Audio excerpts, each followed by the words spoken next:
You're listening to Big World Network.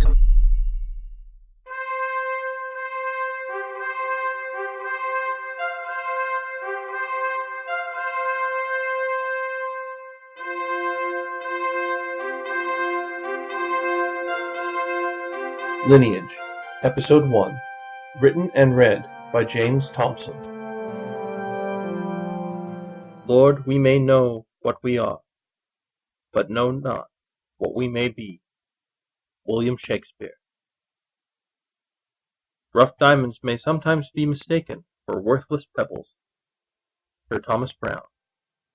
The man, plainly dressed in coveralls, walked down the stairway into the vast catacombs. He carried a bucket with cleaning supplies and a few clean rags. Reaching the bottom of the stairs, he moved towards a large stone dais in the center of the chamber. In the center of the dais, on a large block of granite, a broadsword lay on a silk drapery. The sword was covered with dust and rusted over by ages of neglect. The man sighed in disgust. Look at the age of reason, did you? He stepped onto the dais and set down his bucket. Removing some supplies, he placed them onto the block. A box of steel wool pads, 2 different types of sandpaper, a bottle of rubbing alcohol, and a bottle of mineral oil. Taking a Swiffer pad and wand out of his bucket, he put them together and began to wipe away the dust. The Sword of Kings looks like a rusted old nail because the whole human race was afraid. A deep, smoky voice spoke from the darkness. You seem weary, Earl. The man, Earl, smirked, but kept dusting. And you can't seem to say my name without sounding like you've swallowed glass, old one. Earl is not your name. It is a castrated version of its true form. Or, as we call it in the practical world, a nickname, one that I'm comfortable with. Earl took off the filthy Swiffer pad, replaced it with a fresh one, and kept dusting. You and I both know our true names have power. A grumbling filled the cavern. Earl took it for laughter. I doubt, the deep voice rumbled, anyone would know what to do with our true names. Earl shook his head as he put away the Swiffer wand. You seem to forget what enemies we still have out there, old lizard. The grumbling turned to a low growl. Your progenitor had more respect. Earl grunted as he poured some mineral oil on a rag. So, ancient teacher, the growl lessened as Earl spoke and began to rub the oily cloth on the rusted blade. I doubt you just wanted to shoot the breeze. Your presence here is no coincidence. Just like it wasn't coincidence that I was told to come down here and service the sword. He has returned. Earl stopped rubbing the blade for a moment, and then smirked as he kept cleaning. So, that's why I'm down here, huh? Making the blade clean and shiny for the new boy king. The snarl ripped through the cavern, nearly knocking Earl over. It is not so simple, the ancient voice boomed. Steadying himself and attempting to calm his nerves, Earl kept rubbing the cloth over the blade. What's the problem? He'll come and reclaim the sword and take his rightful place. Not really seeing a downside here. As the blade is now, so is the future king. Looking at the tarnished blade, then back into the darkness, Earl felt deep concern growing in his gut. So what are you telling me? No answer came. Hello? Is this thing on? Earl's answer was silence. The presence of the ancient teacher was gone. Chewing on the inside of his cheek, feeling his unease grow, he continued to rub oil on the blade. His rubbing exposed a small area of steel, untarnished and glinting. That wasn't right. The oil wasn't supposed to clean off whole sections of encrusted filth, but it had. This was a sign of things to come. He couldn't ignore the feeling in his gut any longer. Packing up his cleaning supplies, he hurried out of the cavern. He had to speak to Ambrose immediately. You just didn't ignore a conversation with the old dragon and a sign from Excalibur, especially when they happened within moments of each other. Hector Murray collapsed into a dining room chair, letting his hands cradle his face. The news was bad. It usually was whenever he got a phone call concerning his young son Connor. 18 months ago, the headmaster of Connor's school had begun to call Hector regularly, reporting on fights Connor had been in or exams he had cheated on. These days, the calls came from the desk sergeant at the Hartford police station. calling him to pick up Connor for small infractions, littering, small acts of graffiti, trespassing, and loitering.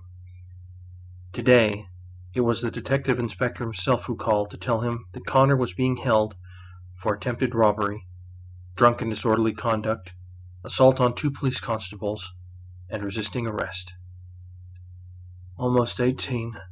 Now he's trying to rob a shop, and he's assaulting cops, Hector groaned. His mother's spinning in a grave, I know it. Hector nearly leapt out of his skin when a steady knock at his front door interrupted his thoughts. Getting up from his chair, he moved towards the front door. Who's that? A deep voice on the other side of the door greeted Hector. Is that Hector Murray? Yes. My name is T.M. Ambrose. May I come in? Whatever you're selling, I'm not buying it. The voice on the other side of the door sounded amused. Mr. Murray, I'm here to talk about your son, Connor. Hector unlocked the deadbolts and opened the door on a youthful-looking short man. He was dressed in a smart black suit, black tie, and he carried a matching black case. You dress shop for someone from the public defender's office. He waved him in. The man named Ambrose smiled as he walked in. Mr. Murray, I must be honest with you. I'm not from the public defender's office. Hector closed the door and straightened. His look became neutral. Then why, Hector said in a very quiet voice, are you here? The soft response had not been expected. Hector's posture and his tone of voice were at odds with each other, and that concerned Mr. Ambrose. He set his briefcase on the kitchen table, hoping he could salvage the situation here somehow. Mr. Murray, I'm here because of your son's trouble with the local police service. He is currently incarcerated, is he not? Yes, Mr. Ambrose, he is. Hector's words took a hard edge. Now, you need to make it clear what business that is of yours. The neutral look, the quiet voice that turned inflexible in a matter of seconds.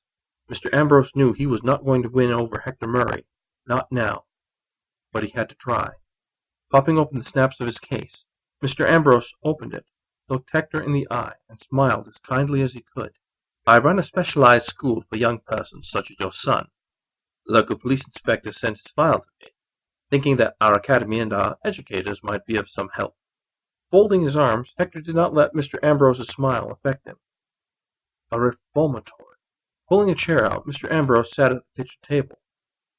Our school is no reformatory. It's a tertiary school after a fashion. Not moving at all, Hector looked down at Mr. Ambrose and scoffed. After a fashion. I think I know what that means. The price of tuition could erase the debt of a small third-world country, am I right? Laughing, Mr. Ambrose threw up his hands. Good Lord, no. Sorry I did not mention this before. He rummaged in his briefcase and withdrew a business card from it. Taking a pen from his pocket, he began to write upon it. Connor qualifies for a special grant from the Department of Education. Any student accepted there is. It's all above board. You know what they say, Mr. Ambrose. If something sounds too good to be true. Finished writing, Mr. Ambrose held out the card to Hector. This is the number, the Undersecretary of Education who works with us. Give him a call and he will make arrangements for the grant.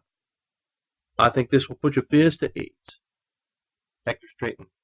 It doesn't. Tilting his head, Mr. Ambrose didn't speak. Neither did Hector. A full minute went by before Hector set his jaw. You aren't the first to approach me with this type of solution, sir.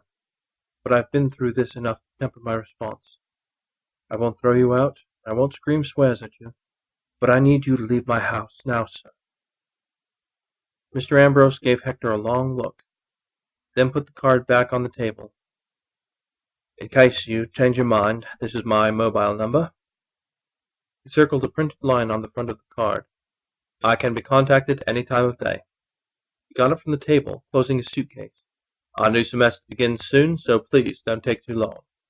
Nodding to Hector, he left. Hector picked up the card and tapped it against his fingers, considering what this would mean for Connor. It seemed like a good deal. A good education, skills for the workforce, and rehabilitation from his wild ways. Besides, it was being paid for by the government. Hector tossed the card into the kitchen bin. Connor would have to sit in lockup for a little while. It would be a good lesson for him. Outside the Murray house, T.M. Ambrose walked towards his car. His driver held the door open for him, fidgeting in his formal uniform. Grinning, T.M. tossed his case into the car.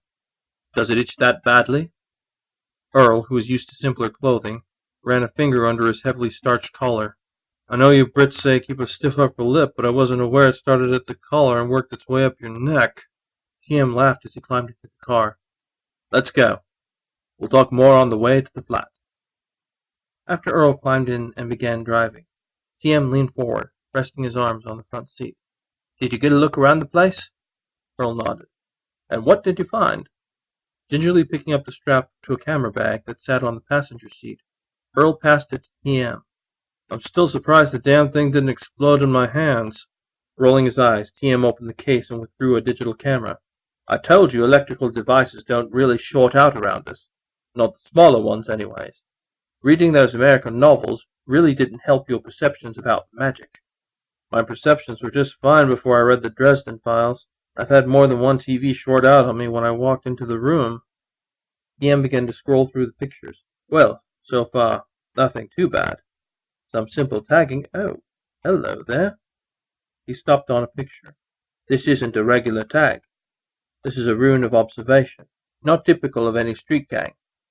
He flipped to another picture and whistled through his teeth. "That is the sigil of the watchtower." A snort came from the front seat. "Does that attract Jehovah's Witnesses?" "Not funny, Earl." T.M. rubbed his hand across his mouth. "This is like an early warning system.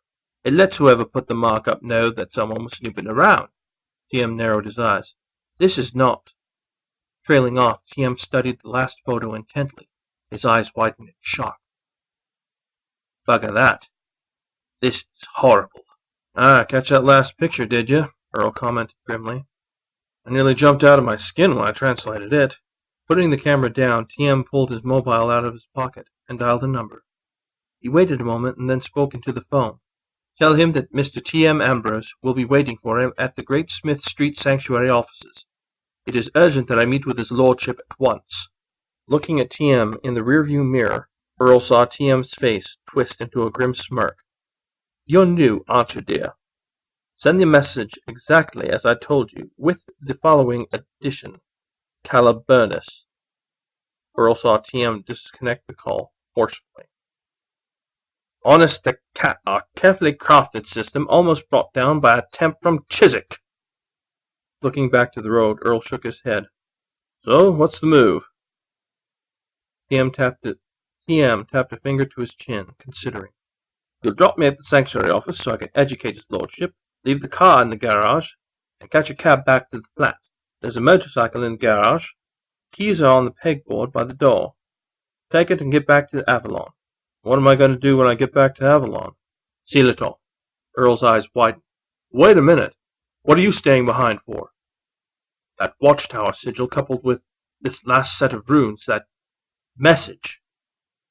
That means I need to go back and deal with what happens next." Earl's jaw dropped. "What do you mean, what happens next?" A grin split T.M.'s face.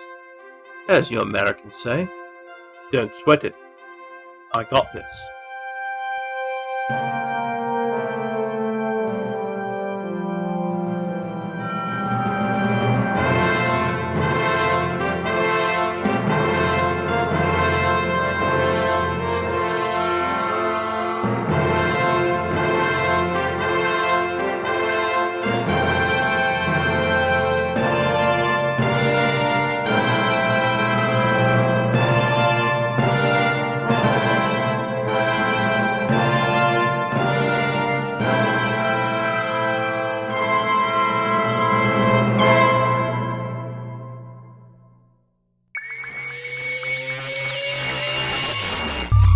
You're listening to Big World Network.